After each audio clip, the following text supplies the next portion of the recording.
back to it, you can. So it's recording, but I'm going to go ahead and get started. So externship, yay! Externship is an actual class where you'll be doing 240 hours in a vet clinic that's going to provide you with the opportunities to apply skills that you've learned in class.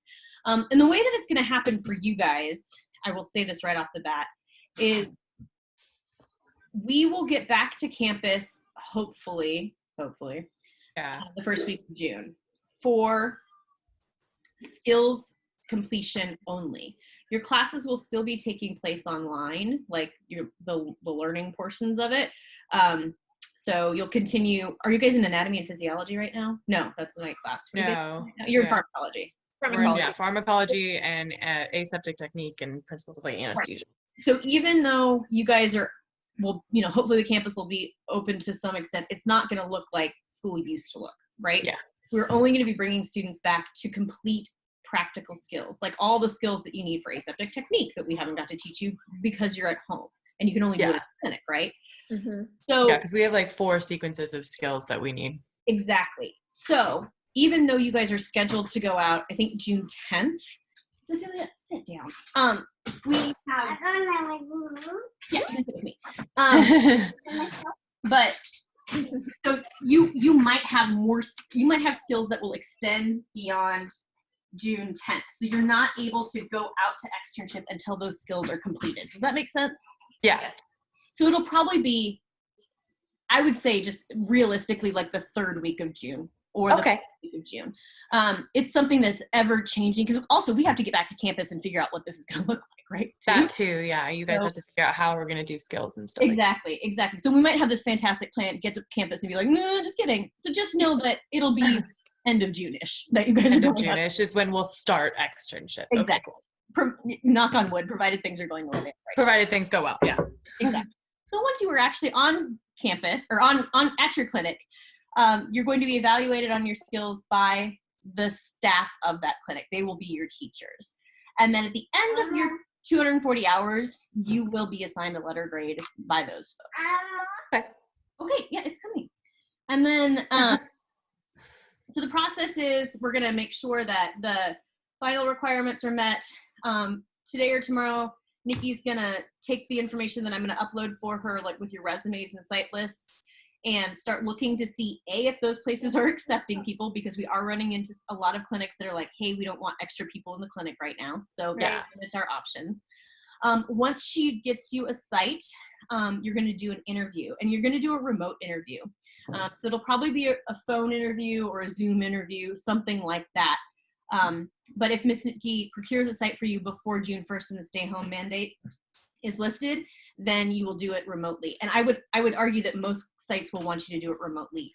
Anyways, yeah. Then once you get your skills completed, you'll go out to the externship and complete 240 hours. Okay, I'm going downstairs. Dad's back.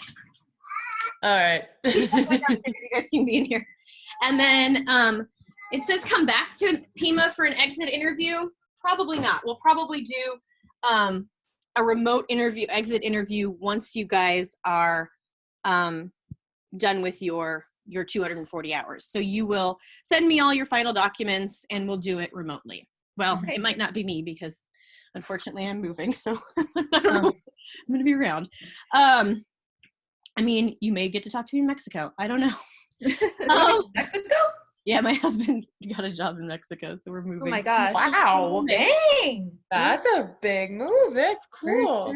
For sure. But I will still be with Puma until we hire my replacement because we found out that, hey, don't need to be at the office for this. So yeah, no kidding. Most of these things don't need to be at the office, apparently. Right? I know. I think a lot of companies are going to save some money on real estate in the coming years. Real. Yeah.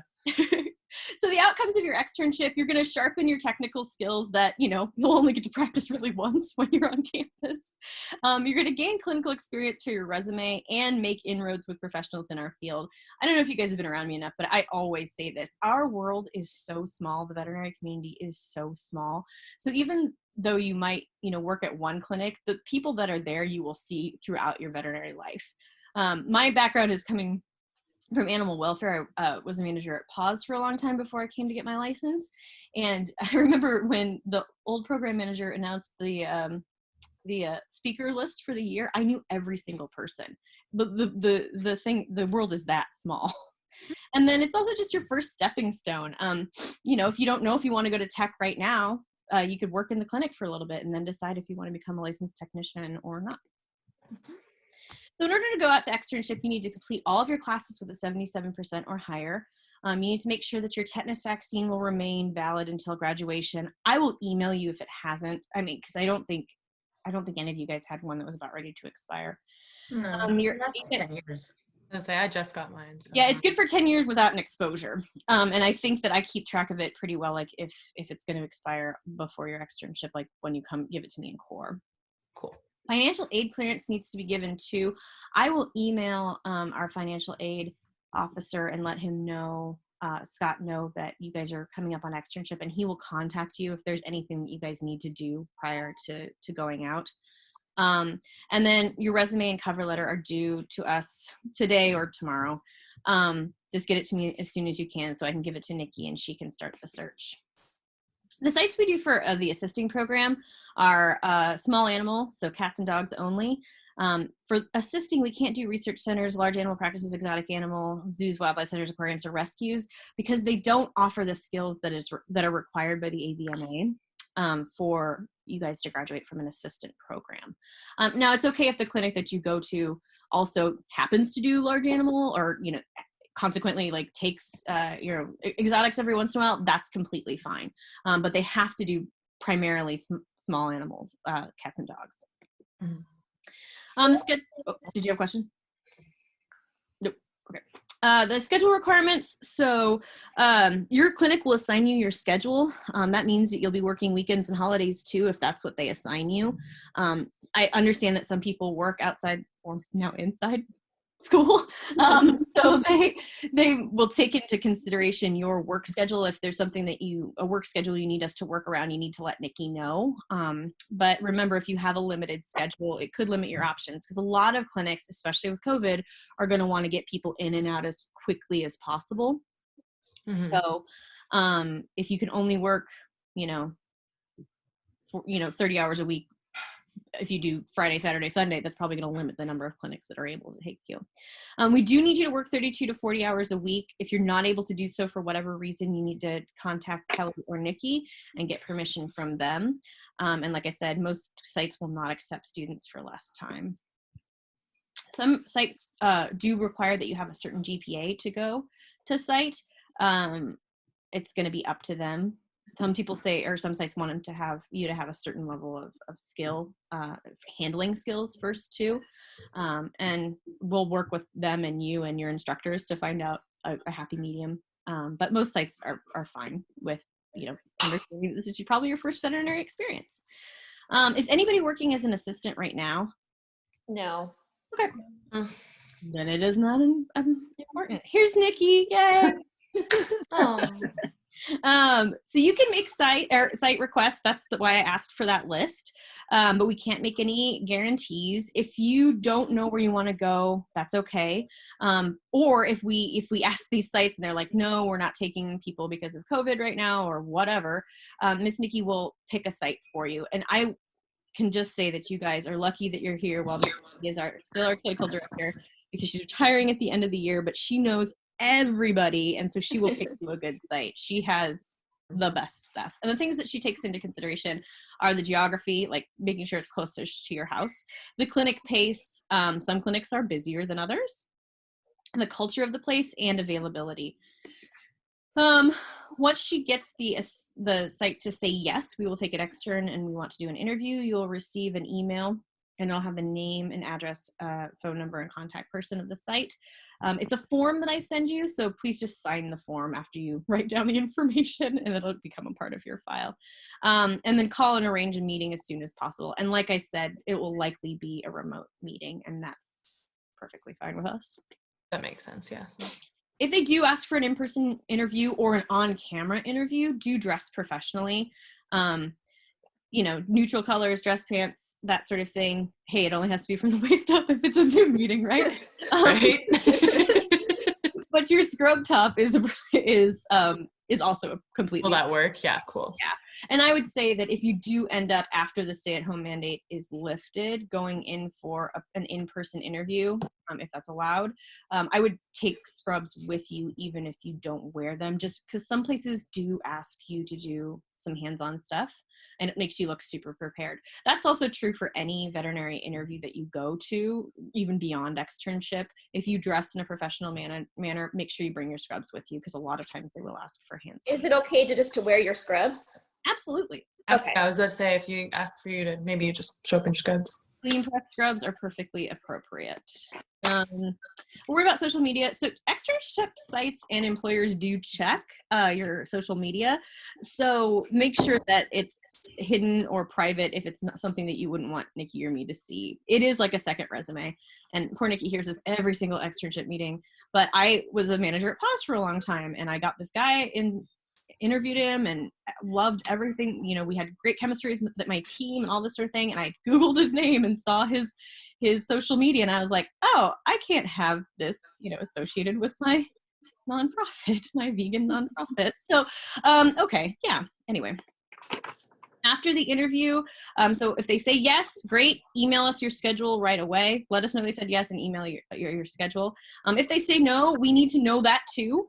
Don't fret, because there's a million reasons they could say no, and a lot of times it doesn't have anything to do with you. Just let us know right away so Nikki can restart the search for the externship site, because it could take a little bit of time, especially since we have so many people out on externship at the same time, because so many people have been waiting for this mandate to be lifted.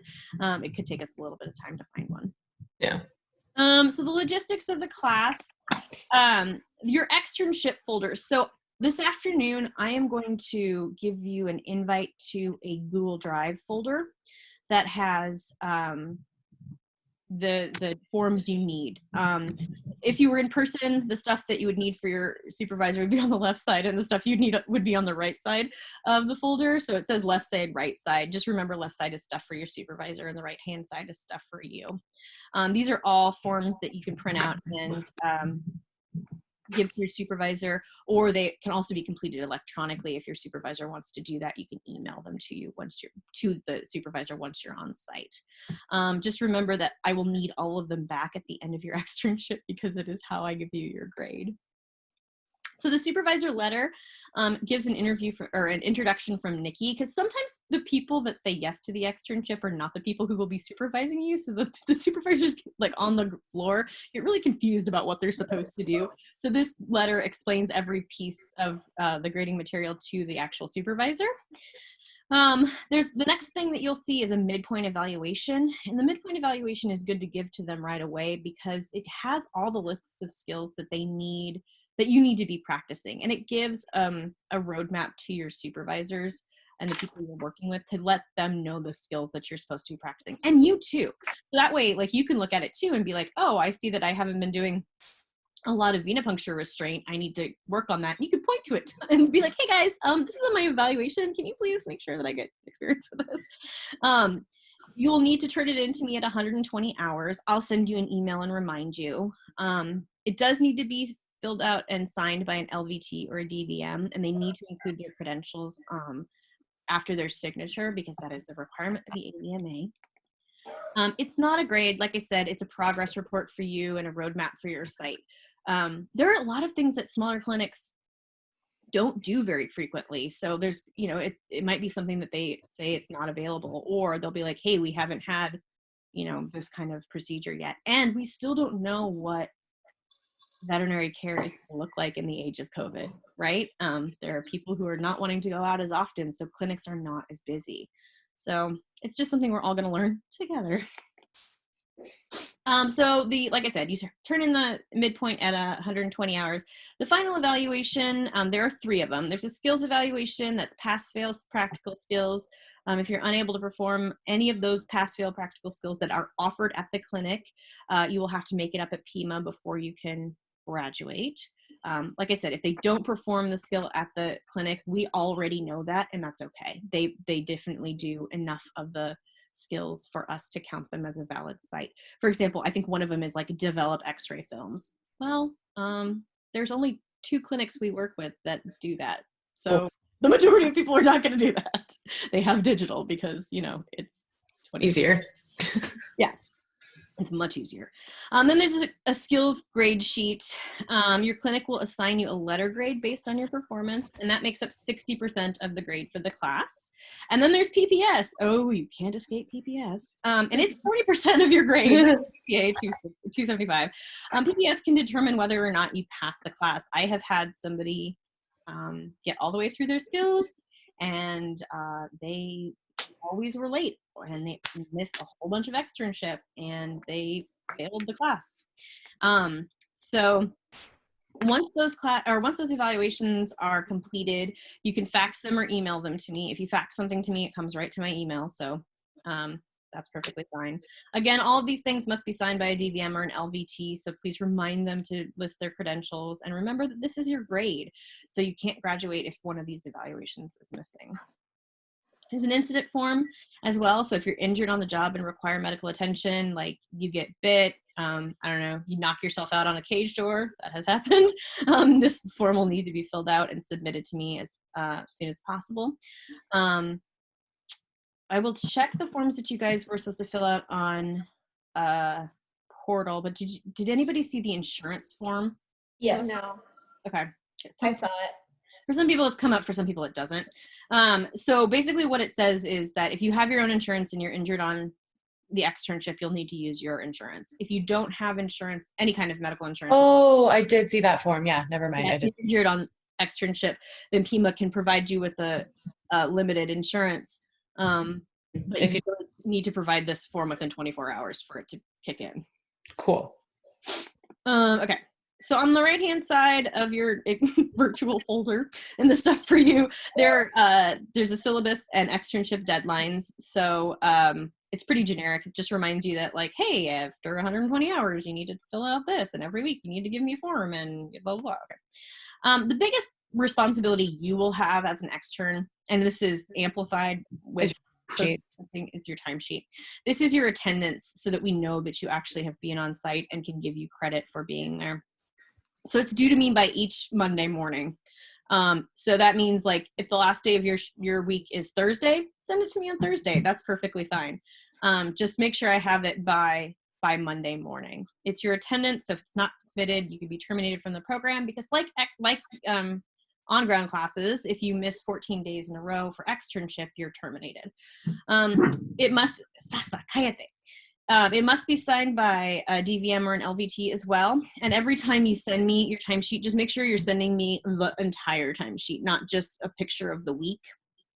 And then you can send it to me as a PDF, or you can fax it to me. I just ask that you don't send me a picture file, like a JPEG. The resolution isn't good enough for me to make it a part of your permanent file.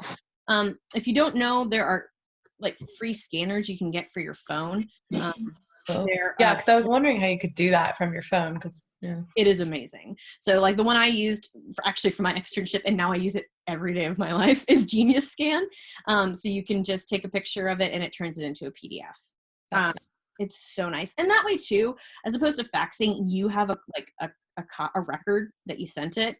During my tech externship, I lost my timesheet. Sorry, Nikki. But I had the copies of the PDF in my email, so I was able to use those. Okay. So we just send all of these to your email each. My email, exactly. If you can't submit your timesheet for whatever reason, say you got sick, you forgot it at your site, whatever, just let me know. Really, the problem that we run into are people that I haven't got a timesheet from and have not heard from. That becomes a problem. If you're in communication with me, even if you don't have a timesheet, I can give you I can verify that you were on site and save that 14-day mark or something. Sorry, I have a very grumpy old corgi. You are fun. The other thing is, don't alter your timesheet. So here's how you calculate your time. You're going to round up to the nearest 15-minute mark. And I have a guide about how to do that in your folder, because it's not intuitive and I always had a hard time with it. If you use decimal points, make sure that you're dividing by 60, not by 100, because if you say that you worked 8.15 hours, that means you worked 8 hours and 9 minutes, and I want to give you 8 hours and 15 minutes. So say 0.25. If that's too complicated, you can always write it out longhand, 5 hours, 15 minutes. And then subtract your lunch break. Though I will say, if your lunch breaks or a break that you take is not longer than 30 minutes, don't subtract it. It is not the culture of all clinics to take a lunch break. You are entitled to a lunch break as an extern. Mm-hmm. And you can say to them, hey, I need to take a lunch. But if you want to get your hours done faster and follow the culture of the place, You might not. exactly. So please just, if you're not taking a break that's more than 30 minutes, don't count it. But if you are taking a break that's 30 minutes or longer, subtract it from your total, because I can't give you externship hours for your lunch. Okay. So if you're absent from your externship, if you're not going to be on your site at your site as scheduled, you must notify the site and us. Of course, email is the easiest way to do that. Failure to notify the site could result in termination. Document all sick days and other absences on your timesheet. If you make a mistake, make sure you draw a line through your mistake and initial.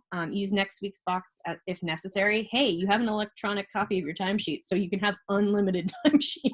But you could just print out another one. Yeah. Exactly. If you need 6 timesheets for 6 weeks of work, I ain't mad at it. Just as long as I can read it and it reflects accurately what's going on. Just don't use whiteout. Timesheet accuracy. It's your responsibility to know how many hours you have. So it is in your best interest to keep track of your time. I will audit your timesheets occasionally, but I will say that while you guys are out, I'm going to have more than 35 externs, and I'm dropping my hours, so I'm probably not going to get it every week. So please try to be as accurate as you can. Consistent errors, especially ones that I notify you of, could affect your application to the tech program. Because Kelly asks me, like, hey, how was their communication during externship for assisting, blah, blah, blah, blah. And I have had it, I say, hey, they did a good job. Okay. So there is an employment search form. Cállate! Right. Sasa. For real, man. Be quiet. Quick. So your employment search form is your homework assignment for the externship. Sasa, I will give you away if you don't stop it. I will give you away. Right. Poor old dog. She probably can't even hear me. Basically, it's just practice looking for jobs. It's required for everybody. Even if you're not looking for a job, you still have to fill it out. Though I would say if you're not actually looking for a job, do not don't contact the sites. We had somebody do that one time. They're like, yeah, your student called me, but then they were like, yeah, I'm not actually looking for a job. And it was really confusing. And I was like, just write down, tell me that you contacted the site online. You don't have to actually call them. And then at the end of your externship with your job search form, you will turn in an updated resume and cover letter that reflect your clinical experience. If you lose your forms, they will all be on Blackboard. I don't think Blackboard is available to you guys before the actual start of your class date. So yeah, I don't think stuff on Blackboard's available until the actual start date. Yeah, exactly. So that's why I put everything on Google Drive. So it's on Google Drive and it's on Blackboard. And hey, if those don't work for you, I can still email you more forms. There's no shortage of them. Dosimeter badges. So I don't exactly know what the plan for dosimeter badges is, but my assumption is that since you guys are coming back to campus to do your skills, you will pick your dosimeter badges up then. I don't know if you guys have even got them yet, and you probably need them for if you haven't done digital or diagnostic imaging yet either. So there will be a dosimeter badge for you at PIMA. If for whatever reason you can't pick that up during whatever time, I will send it to your site. It's not a big deal. And then I don't think that you will come back to campus for an exit interview. I think we'll probably do it virtually, in which case we might just have you leave the badge at your site, but we'll get it later. Yeah, but we'll talk about that more because God knows it'll change tomorrow. So that's the plan today, but who knows what will be tomorrow. Yeah, we'll get you on one way or another. Okay, so this exit interview I keep talking about, basically it's just kind of the period at the end of the sentence. Really what it is getting all of your grades together and getting everything signed, and then that is your graduation. So what I'll need beforehand are your skills evaluation, your PPS evaluation, your externship grade skill sheet, the clinical affiliate survey, basically everything that's on the left-hand side of that packet you'll send to me beforehand. I'll check everything over, make sure everything's signed by the right parties and all that sort of thing, that all your hours are completed. Once that is done, then I will send you an email with links about how to complete your exit forms online. And then once you submit those to me, I'll check and make sure everything was actually there for you, everything's signed the right way, and then that'll be it. You'll be done. And yeah, you will have made it. So congratulations. And like I said, we'll figure out a plan for the December badge. I don't know what's going to go on with that.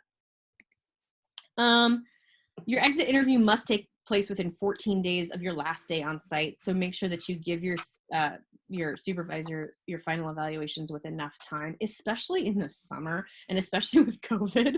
I would just like make sure the week before that they absolutely know that these are due by the time you're done with your hours. Because some people are like, oh, my supervisor's on vacation for 2 weeks. I'm like, this wasn't a surprise. So just make sure you give them the opportunity to help you be successful. If you guys is anybody applying to the tech program? Yeah. I was planning on it, not right away, but I was planning on doing it after a little while as a assistant. So you can apply as soon as halfway through your externship, or as late as I think your certificate is good for 5 years, 3 to 5 years. I would check with your admissions advisor. So a lot of people do take the time to work in the field before going to tech, and I will say that does set people up a lot for success if you do that. It will make, because the tech program is very, very, very fast-paced, and you learn a ton of stuff in a very short amount of time. So to apply to the tech program, you need to pass the Wonderlic with a 20 or higher and take the math test and pass with an 80% or higher. You didn't have to take the math test to get into the VTA, so check with your admissions advisor to see if you need to do that. You have to complete the VTA program with a 3.0 or higher and complete a background check. And then you'll need to turn in transcripts of any college that you attended, even if you didn't graduate, and your high school. You'll need to write a personal statement about why you want to be a licensed veterinary technician and have 2 letters of recommendation, 1 professional and 1 personal. The professional recommendation does not have to be someone in the vet field, though it doesn't hurt. And then you'll apply through your admissions representative. And so when they get your admissions packet together and see all these things that I just mentioned are completed, they will pass your packet on to Kelly, and you'll be scheduled for an interview with her. The process, externship hours, all of it must be completed 10 days before your intended start date. And we have vet tech starts every 8 weeks. So you said we have to turn in a high school transcript? Yep. Mm-hmm. Even if we already graduated from another college? Yep. Everybody. Oh man, how am I going to get that? You just write them a letter. I mean, we've had people who graduated from high school in the 60s who've been able to get a hold of it. So, and people all right, then closed. Figure it out. Yeah. If your high school has closed, then you can contact your state Secretary of State. That is it. Otherwise, you can just directly contact your high school. All right. And if you have any questions about applying to tech, you can email me or Kelly at any time. I'm going to go through this pretty fast because we're running out of time, but we do just want to talk a little bit about life at a clinic or how not to fail this class. So some people have only been a client at a vet clinic, and being a worker there is really different. So I just kind of wanted to prepare you for a little bit of what the pace is like. So in the morning, they're typically doing anesthetic procedures because, of course, we want the afternoons for our animals to recover. Appointments throughout the day are taking place, and generally doctors are seeing patients every 15 to 30 minutes. Some people get a lunch, some people don't. It depends on the clinic culture. I've worked at a place that they didn't take a lunch, and then Nikki and I worked at a place where they took a 2-hour lunch. So, you know, wow. There are oftentimes tech appointments, so maybe just a vaccine or fluids administration, something like that. Some clinics have walk-in, work-in, so in addition to everything else that's going on, they will have people who, you know, it's like not quite an emergency, but the animal needs to be seen that day, and they'll just drop them off. And then some places do boarding care, but there's always going to be patient care that's going to be taking place there too. People who don't have experience at a clinic get really nervous about how they can do well. Here are 10 things that you can do that I guarantee you we get more comments on than anybody's clinical proficiency. It makes a great impression to be on time, make an effort, be high energy, and have a positive attitude. Be passionate about the work that we're doing, have good body language. Being coachable is huge, just in life and professional work in general. Doing a little bit extra that makes a huge impressions on people. And even if they can't hire you or you're not looking for a job right now, remember these people, it's a small, small, small world. So they will remember you. Being prepared and having a strong work ethic. On your first day at the clinic, wear clean pressed Pima scrubs. If they request that you wear different scrubs, then you can do that, but just make sure that, they're presentable. An analog watch, bring your stethoscope, and shoes that you can stand for 8 hours in. A lot of people, since we haven't been doing much except sitting in front of our computers for the last 2 months, forget that you got to stand for 8 hours at a clinic. So make sure that you remember how to do that. Bring a good attitude, open mind, and your own lunch. On your first day, bring your own lunch because God knows what the lunch situation is going to be there. So you look real prepared. Be on time every single day. Nikki, wouldn't you say that this is the thing we hear about most? Yes, we do. So remember, your morning starts right at the time that you're scheduled, not 10 minutes afterwards, because we have, to do things like medicate all the animals in the morning. And then we got to clean everybody's cages and get everybody fed. And then we have to make sure that everybody's happy and healthy and get all of our surgery patients checked in for the morning. And if this thing starts to run behind, then the nurses are going to get really mad. And then the clients are going to get mad. And if the clients get mad, they yell at the doctor. And then the doctor gets mad at us. So they'll call Miss Nikki. And if Miss Nikki has to come and talk to you because you're late all the time, that's Batsu. And you do not want to hear Miss Nikki say something as Batsu. So please, please, please be on time. It is the best thing that you can do. Be professional and use proper salutations for your doctor. Don't call them by your first name unless they're invited to do so. Use proper grammar and written and verbal form with us and with your site. Keep your hygiene good. Be careful of smoke odor. We've had externs turned away for smelling like smoke all the time. Clean pressed uniform. Lint rollers are your friend. Be dependable. Be on time. I think it's like the 6th time I've mentioned it, because that's important. Be a self-starter. Be willing to jump in from the first day. There's always something to do at the hospital, even if they're not patients. So you can do laundry, cleaning rooms, helping at reception, etc. Take responsibility for your actions. Be accountable. Fess up. Don't cover up. So your patients' lives depend on it. You are not the first or the last person to administer the wrong kind of medication to an animal, but you need to let doctor know what happened so that they can undo it. You're going to get yelled at. It's going to suck, but you're never going to do it again. Be respectful. You're a guest, so behave as such. Don't use your cell phone for work hours or during work hours. Don't use the clinic's phone for personal calls or have your family do that because that happens too. Don't fall asleep at your site. Yes, we had to put that in the PowerPoint. Write a thank you note. After your externship, don't post about your externship anywhere. Even though we're not covered by HIPAA, our clients are coming to these places with a reasonable expectation of privacy.